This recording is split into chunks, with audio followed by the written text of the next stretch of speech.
আমি বানাবো চিকেন স্যুপের রেসিপি। তো চলো কি কি দিয়ে বানাই সব পুরোটাই তোমাদের সাথে শেয়ার করবো। চিকেন স্যুপের জন্য কি কি রেসিপি লাগছে ওটা তোমাদের সাথে আগে শেয়ার করি। চলো, প্রথমে এখানে আছে কিছু ভেজিটেবলস। এখানে আছে বাঁধাকপি, এখানে আছে বিনস, এখানে গাজর, এখানে পেঁয়াজ, আর এখানে আদা কুচি, রসুন কুচি আর গোলমরিচ, গোটা গোলমরিচ। তারপরে এখানে আছে চিকেন, এখানে আছে গোলমরিচের গুঁড়ো, এখানে আছে সয়া সস, ভিনেগার আর একটা ডিম। তো আমাদের চিকেন স্যুপের জন্য এতগুলো উপকরণ লাগছে। তো চলো কিভাবে বানাই ওই প্রসেসটাও তোমাদের সাথে শেয়ার করবো। প্রথমেই কড়াইয়ে তেল দিয়ে নিলাম। আমার কাছে সাদা তেল ছিল না, ওই জন্য আমি সরিষার তেল ব্যবহার করি। তোমরা এখানে সাদা তেল ব্যবহার করতে পারো।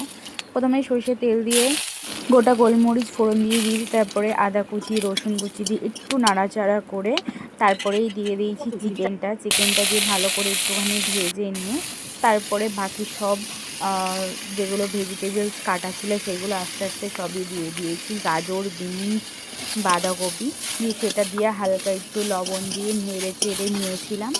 তারপরে একটু নাড়াচাড়ার পর একটু জল দিয়ে দিয়েছিলাম। জল দিয়ে একটু ভালো করে সেদ্ধ করে নিয়ে চিকেনগুলোকে আস্তে আস্তে কড়াইয়ের থেকে তুলে নিয়েছিলাম। তুলে নেওয়ার পর ওই চিকেন স্যুপটাকে একটু ফুটতে দিয়েছিলাম। তারপরে আমি কাঁটা চামচ দিয়ে ভালো করে চিকেনটাকে ছাড়িয়ে নিয়ে পরে চিকেনগুলো স্যুপের মধ্যে দিয়ে একটা ডিম ফাটিয়ে ভালো করে নাড়িয়ে চাড়িয়ে কর্নফ্লাওয়ারগুলো দিয়ে নামিয়ে নিলাম। রেডি আমার চিকেন স্যুপ।